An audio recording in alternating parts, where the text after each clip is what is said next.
What is up, everybody, and welcome back to Courtside Convo. Today with another conversation where we're going to be talking about the Pascal Siakam Blockbuster trade. What a crazy trade.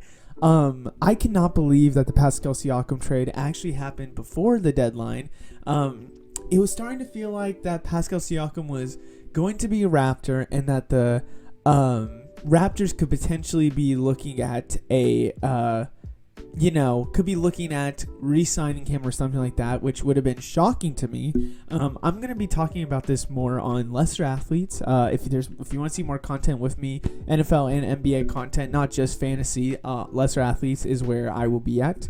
But if you're looking at fantasy content, here we are today.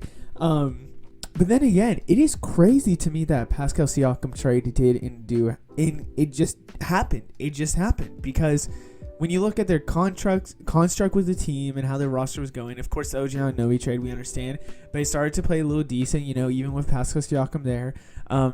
What indicated to me that do the Raptors really want to, trade their players to do a rebuild this year?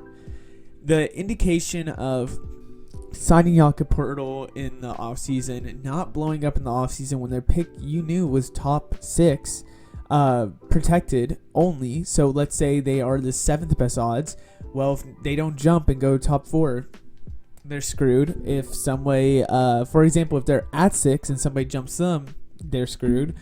So there's a lot of factors that I thought maybe the Raptors would potentially be looking at to go into the draft with a top 4 kind of pick that it's better on their side to do. So say they finished the 3rd worst team in the NBA, they would keep their pick. Oh, actually, that's a lie. It would have to be 2nd for sure. 2nd worst team in the NBA. But 3rd is still pretty good odds. But how did this trade affect fantasy basketball? That's the biggest thing here. That's what we're going to be talking about today. We'll talk about the trade first. What was this trade? What if you were under a rock and you didn't even know that the trade happened? Well, here I will show you the details of the trade. Raptors received Bruce Brown, which is crazy to say because Bruce Brown left the Nuggets to play with Tyrese Halliburton. Said he wanted to be somebody, open up a role more for him, get his money, get his bag, that the Nuggets were not offering, even though a crazy run for a championship. Jordan Noel or Noir. I've seen 2 pronunciations for his name. And those are the 2 pronunciations, so maybe they're wrong.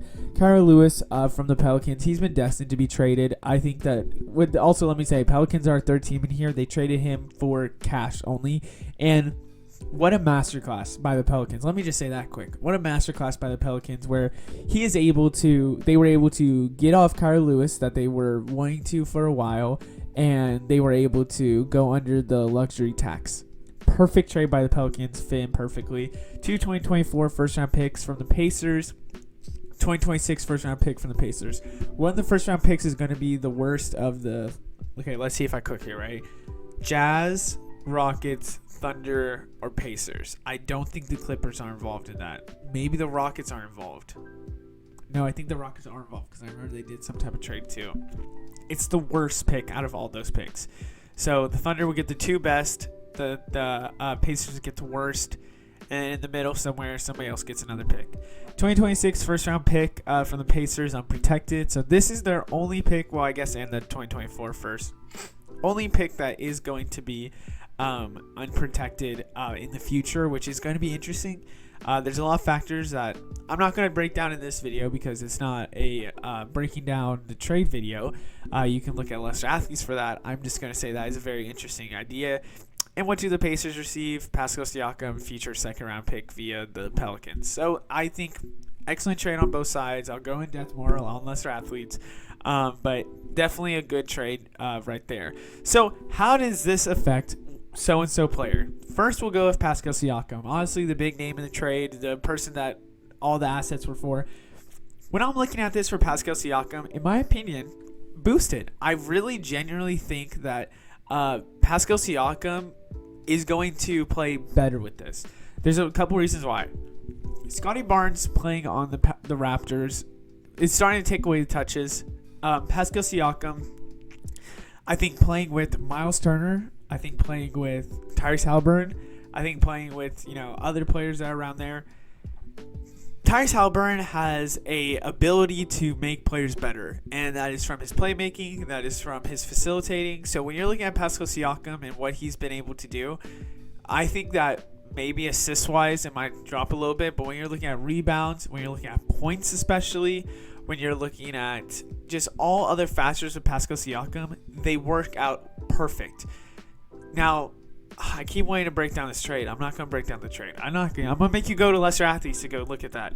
But with Pascal Siakam being such a amazing, not stretch 5, stretch 4, I would say, where he's that perfect power forward that can also shoot the ball and plays good defensively, there's going to be teams that are going to have to guard him more, which is going to open Tyrese Halliburton for his assist, which would be crazy to do. Pascal Siakam, this is boosted. Playing with a Tyrese Halliburton in this day and age is perfect for you. Pascal Siakam, obviously, this is going to help his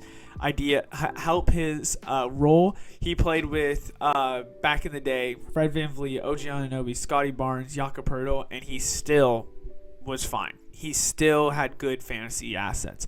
So if he's now only really working with, and I'm saying like some other players, of course, are good on that team, like Buddy Hield, Benedict Mathurin, Obi Toppin's did pretty good. What does this do for him? It's going to boost because now he only has to worry about who's going to take the most touches away. Probably Halliburton, then him, and then Miles Turner will probably be third now. I really genuinely think this is a good trade for the Pacers and that they did well with Pascal Siakam's value up ahead. Next, how does this affect Miles Turner? So now we're talking about some players that, in this trade, I'm not going to be talking about the players just in the trade. I only will talk about the players in the trade in Pascal Siakam and Bruce Brown. If you have Jordan, if you have Kyra Lewis, you're probably, if you want to really know how I feel about them, Kyra Lewis probably better for Jordan Noir. Whatever it might be, they're probably getting better because they're playing on the Raptors, or they're staying the exact same. It's either or. If you are actually starting them in a big league, then understandable. But if you're starting them in like a 12-man league, something is generally wrong. Something is not okay. But how did this affect Miles Turner? In my opinion, for now, it's going to be the same. I think there is a chance that this is boosted heavily because Miles Turner really plays well when he's playing full center position. What made Miles Turner not well when he was playing with Sabonis was that they were making him a stretch 4. And I get it. I get trying to make him that 4 spot because he can shoot threes. He'll be a good shot blocker. But Miles Turner is better as a rim protector in the middle, playing center position and being able to still shoot the threes. He just plays better with that. And with now Pascal Siakam there, of course, going to take away some of his touches, going to take away from him a little bit. I still think the same production level is going to be happening. Usually we see in trades that if like a star comes, that somebody does bad, someone doesn't do good. You could look at Fred VanVleet coming to the Rockets and Jalen Green not doing as well this year. Whatever that might be, Miles Turner I think is going to stay the same because he's still in that true center position, and I think that he could be boosted because people are coming off of him from Pascal Siakam. Going to be interested to see how this really affects Miles Turner, but for now, I'm going to say the same. So next, how did this affect RJ Barrett? So we have to look at other assets in this trade. Now let's look at the Raptors side. I didn't add Scotty Barnes here, but obviously probably going to help Scotty Barnes because now that he is the number 1 true option on the team. Going to probably be Scotty Barnes doing well. Let's think about RJ Barrett. And the reason why I want to bring up RJ Barrett for this is because I think he is boosted and could be boosted the most out of almost anybody here. Just off the fact that RJ Barrett has definitely been somebody that we've always thought, once he gets traded, he could be that superstar star player that he's always been meant to be. Getting drafted 2nd overall back in 2019. And with RJ Barrett being part of this not part of it, but technically I was going to say part of this Raptors rebuild is just perfect. It's perfect. It's just what he needs. He needs to be not with a team that is going to focus on we're going to play to win. Now the Raptors are going to be focused on we need to play to boost our players and make them have the best production and find out what really makes our players. RJ Barrett, for example, needed that in New York, didn't really get that in New York. He got it for the first maybe year or two, whatever. But then, of course, they're going to push to win. That's what every organization does, is going to push to win. But when some organizations realize, hey, is it really best to win now, or is it best to learn how our players work and then win really good in 2 years or 3 years? Usually that's what rebuilds are. Look at the Thunder this year. You could say maybe the Rockets too. The Magic, even though the Magic has fallen off tremendously. You could say maybe Franz injury caused that. But whatever it could be, RJ Barrett boosted. I thought for a fact that in the Pascal Siakam trade, they would trade for a player. This is the big reason why I think, if you really want the biggest reason why RJ Barrett is boosted, Pascal Siakam in these trades, a lot of mock trades you'll see, a lot of just trades overall would have said they're going to trade for player value and not picks. But the minute that the Pacers rumors and the Raptors rumors came that there's 3 first-round picks involved, immediately you're like, oh crap. So no players are really going to be involved. It's going to be maybe just picks and some cap fillers. And that's what it kind of was. It really was. I promise you that the Raptors were not trading for Bruce Brown. They were probably not thinking like, oh, Bruce Brown, that is one of our franchise pieces right here. That is not happening. They clearly feel like they have some good franchise pieces around them that they're willing to take the picks for the future so they could build the players. So RJ Barrett not having another player in the draft and being one of those players that they think is very, very valuable, perfect situation. Up next, how does this affect the other Pacers forwards? So, Pascal Siakam being a power forward, we got to look at the other people on the team. Some players that could be very good rostered. I don't think that all these players are pretty high roster in maybe some team. But I know for a fact that in some of my leagues, all these players are in some capacity rostered or picked up on waivers here and there. Obi Toppin has had the starting job for a little bit, then would go back to the bench. They kind of rotated players out, tried to do stuff. Aaron Nesmith, somebody that has kind of solidified himself in the starting lineups with his defensive capabilities and started to learn how to score. Jalen Smith, usually the backup center. Somebody I did not add into here, Isaiah Jackson. I think that next year, Jalen Smith or Isaiah Jackson is going to be a permanent backup for the Pacers, and this trade just makes it happen even more after Pascal Siakam probably resigns. So how does it affect them? And in my opinion, this is a negative thing for them. Of course, the biggest thing is touches getting taken away. There's not a lot of opportunities, minutes having to be involved.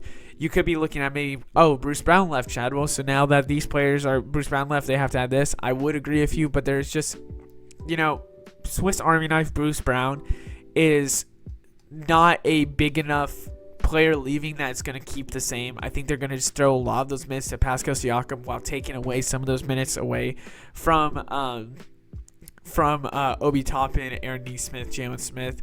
We're just going to have to see what happens, but truthfully that moving forward, it's just going to be negatively hurting because I think Tyrese Haliburton is also going to be looking at Pascal Siakam more than these. It's just a negative thing in my opinion. How does this affect Tyrese Haliburton, though? The guy that we've been talking about a lot here, and to me, of course, this is going to be boosted. I think the fact that Tyrese Haliburton now having a all-star around him is going to help him out. We're looking at crazy assist numbers again. Some games, maybe we will be seeing another 2020 game. Tyrese Haliburton is probably going to love these weapons. Players, and you know what? For the Pacers organization, if you're a Pacers fan, you should be happy about that Sabonis trade. I know we want to call it a win-win scenario, and granted, when we look at the aspects of stuff, it does win. But, truthfully, Pacers probably won that trade because they did. It was Sabonis for Buddy Hield and Tyrese Haliburton.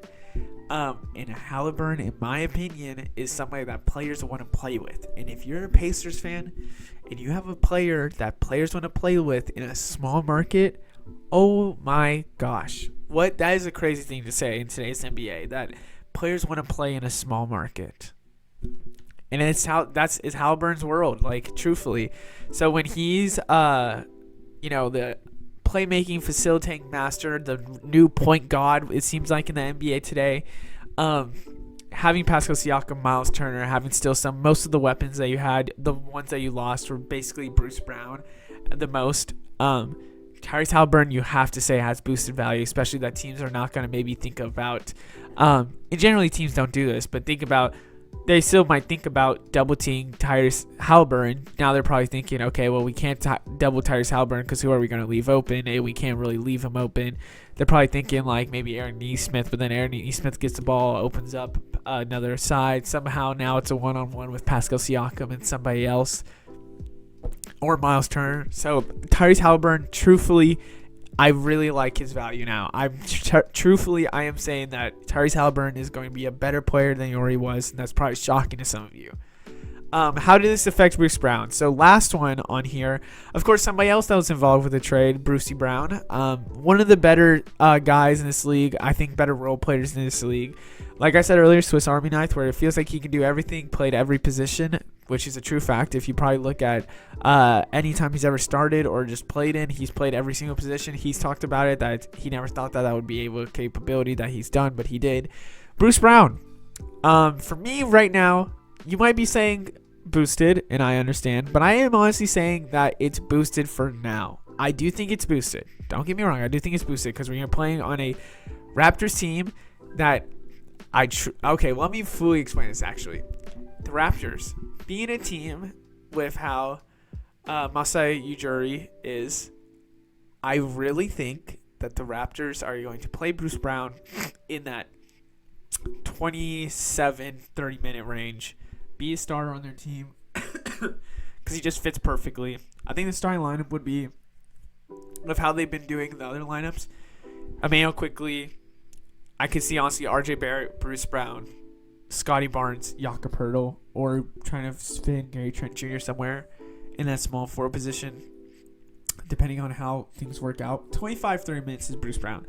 And I'm saying boosted because I think with the Pacers, even though Halliburton was somebody that probably helped him a lot, with the Raptors, I think that there's going to be minutes where they're going to purposely give to Bruce Brown to kind of boost that trade value. I think Bruce Brown is probably going to be traded during the deadline, or if not, traded in the offseason, because it doesn't really fit the landscape of the Raptors moving forward. Fits a good championship team winning things where they'll throw picks out because they don't think their picks are worth anything. Then it's the 20, or let's say this, then it's the 30th pick, and that becomes Jimmy Butler, who was the 30th pick. So there's stuff like that where I think it's going to happen for, the Raptors. But I'm saying boosted for now because if he goes to a championship team, then we're probably looking at the same value. If he's on the Raptors right now, I think he could be a little bit better than he was. Maybe not crazy boosted, but a little boosted. But for now, I'm buying in on Bruce Brown. Other than that, I hope you guys enjoyed the video. Let me know who you think was boosted, not boosted. Let me know if there's some other people that you think that are involved with the trade that just are screwed because of this trade. Other than that, I hope you guys enjoy, and I will see you in the next Courtside Convo. Goodbye.